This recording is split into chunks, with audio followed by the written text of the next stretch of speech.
കർത്താവിൻ്റെ ഉന്നതമായ നാമത്തിൽ സ്വസ്ഥം ചെയ്യും. കർത്താവിൻ്റെ വിശുദ്ധ പൗരോഹിത്യത്തെ മഹത്വപ്പെടുത്തണമേ. കർത്താവ് സഭയിലുള്ള സാന്നിധ്യം പ്രകടമാക്കണമേ. 40 വർഷം ഞാൻ അർപ്പിച്ച കൃപാന്റെ യുഗതിയാൽ കൃപാസ്ഥാനത്താറെ ജീവനോടെ പ്രത്യക്ഷപ്പെട്ട മാതാവിൻ്റെ മധ്യസ്ഥത്താൽ ഞാൻ മക്കളെ ഈശോ നാമത്തെ ആശീർവദിക്കുന്നു.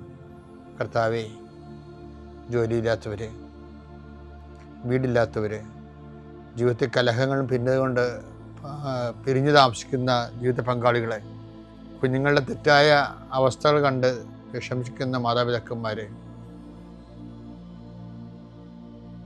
ശാരീരികമായ രോഗങ്ങളെ അവസരപ്പെടുന്നതും രോഗം ആകുന്നതിന് സമയമെടുക്കുന്നില്ല എന്ന് ഓർത്ത് ഉത്കണ്ഠപ്പെടുന്നവരെയും സമർപ്പിച്ച് പ്രാർത്ഥിക്കുന്നു. ഇന്ന് യാത്ര ചെയ്യുന്നവരെ, ഇന്നത്തെ യാത്രയ്ക്ക് വേണ്ടി വിധവിധമായ ഒരുക്കിയിരിക്കുന്ന ലക്ഷ്യങ്ങൾ, കണ്ടുമുട്ടുന്ന വ്യക്തികൾ, സംസാരിക്കുന്ന സംഭാഷണങ്ങൾ, എഴുതുന്ന രേഖകൾ, ഒപ്പിടുന്ന ഡോക്യുമെൻറ്റുകൾ,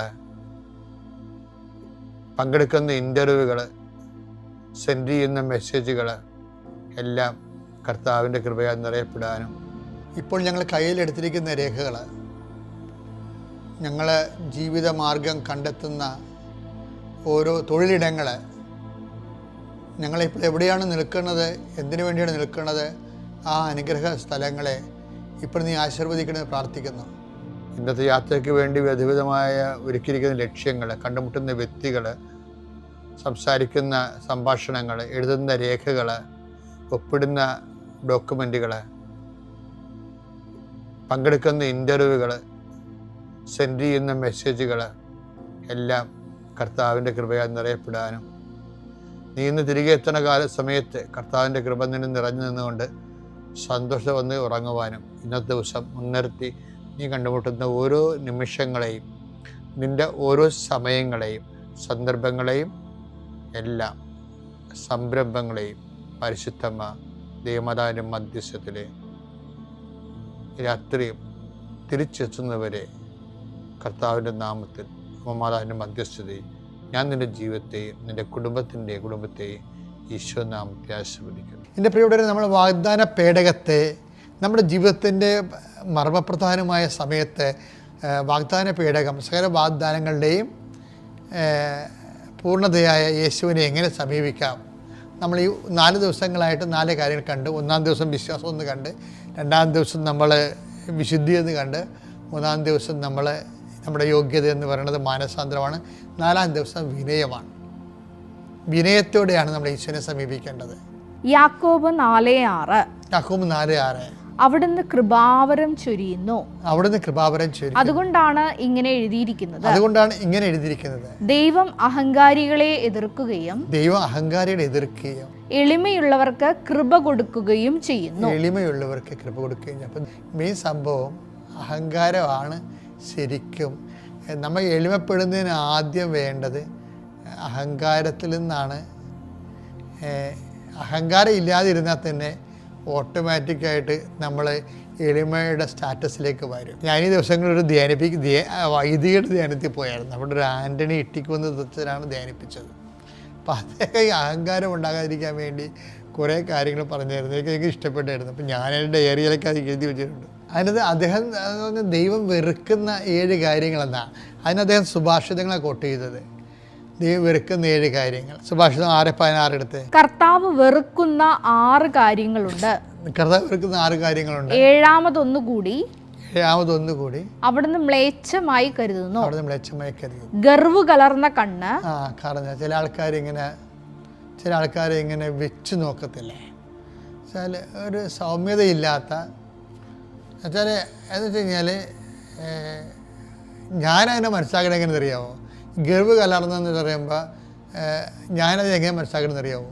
ചില ആൾക്കാർ ഇങ്ങനെ മുഖം ഇങ്ങനെ കയറ്റി നടക്കും. അതെന്ന് വെച്ചാൽ ആരും എന്നെ അടുക്കരുത്, അതാണ് ആൾക്കാർ. ഇപ്പം തൊട്ടാവാടിക്കൊരു പേരുണ്ടല്ലോ, എന്താണ്? ടച്ച് മീ നോട്ട് എന്ന് വെച്ച് കഴിഞ്ഞാൽ എന്നെ തൊടരുത്, ഞാൻ പാടിപ്പോവും, അതാണ് തൊട്ടാവാടി. എന്നെ തൊട്ടാൽ ഞാൻ കുത്തുമെന്ന് പറഞ്ഞ ആൾക്കാർ, അതാണ് ഗർവെന്ന് പറയുന്നത്. എന്നെ തൊട്ടാൽ കുത്തും എന്ന് പറഞ്ഞ് നടക്കുന്ന ആൾക്കാരെ ഗർവം വെച്ചാൽ സംസാരിക്കാൻ പോലും നമുക്ക് അവരെ അനുവാദം തരികയില്ല. കാര്യം എന്താണ്? നമ്മൾ അവരോട് സംസാരിക്കുമ്പോൾ അവർ കൊച്ചായി പോകുന്ന അവർ തോന്നണത്, അതുകൊണ്ട് ഇങ്ങനെ കയറ്റി പിടിച്ച് നടക്കും. അപ്പോൾ ദൈവം വെറുക്കണ കാര്യമാണത്. ഇപ്പോൾ ഓക്കെ അല്ലേ, മനസ്സിലായല്ലേ? അപ്പം ഈ ഗർവ് ഒന്ന് മാറ്റിയാൽ തന്നെ നമുക്ക് പിന്നെ വരേണ്ടത് ബാക്കി അവശേഷിക്കുന്നത് എന്താണ്? വിനയമാണ്.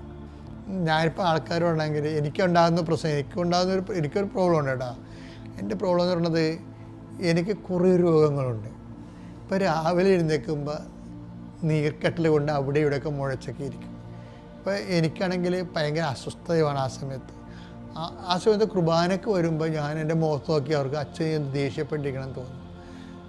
അല്ലെങ്കിൽ ചില ആൾക്കാർ വന്ന് രാവിലെ വന്ന് എൻ്റെ അടുക്ക് എനിക്ക് ഇഷ്ടപ്പെടാത്ത കാര്യം പറയും, അപ്പോഴും എൻ്റെ മുഖം ദേഷ്യം വരും. പക്ഷേ ഞാൻ കുറേ ട്രൈ ചെയ്യുന്നുണ്ട്. വെച്ചാൽ എന്താ പ്രശ്നം വെച്ചാൽ ഏറ്റവും നമ്മളെക്കാൾ താഴ്ന്നവരുടെ എപ്പോഴും നമ്മൾ പുഞ്ചിരിയോടെ തന്നെ നിൽക്കണം. അവർക്ക് എന്തെങ്കിലും നമ്മളോട് അവർക്കൊരു ബന്ധം, നമ്മളോടൊരു ഇൻട്രാക്ട് ചെയ്യാൻ തോന്നുന്ന അവർക്ക് വെച്ചാൽ അവർ വേറെ ആരും ഉണ്ട്. നമ്മൾ ദൈവത്തിന് നിറഞ്ഞു നിൽക്കുന്ന ആൾക്കാരല്ലേ. അപ്പോൾ നമ്മളെ സഹായിക്കാൻ നമുക്കല്ലേ പറ്റത്തുള്ളൂ.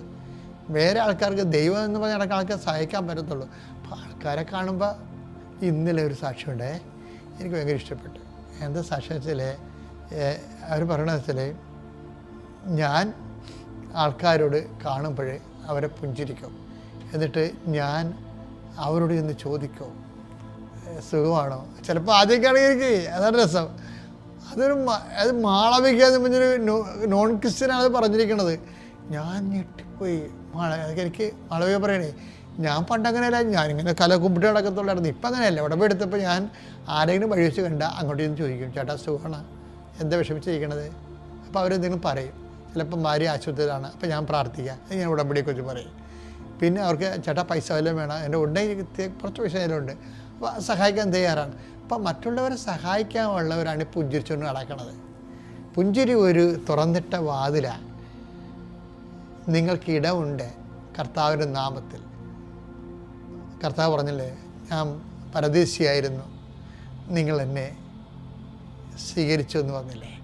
ഈ പരദേശിയെ സ്വീകരിക്കുന്ന നമ്മുടെ കൂട്ടത്തിൽ ഉള്ള ആൾക്കാരെ ആവശ്യമുള്ള സ്വീകരിക്കാനാണ് ഈ പുഞ്ചിരി. അപ്പം അത് എളിമയുടെ ഒരു ഭാഗമാണത്. പിതാവിൻ്റെയും പുത്രൻ്റെയും പരിശുദ്ധാത്മ നാമം.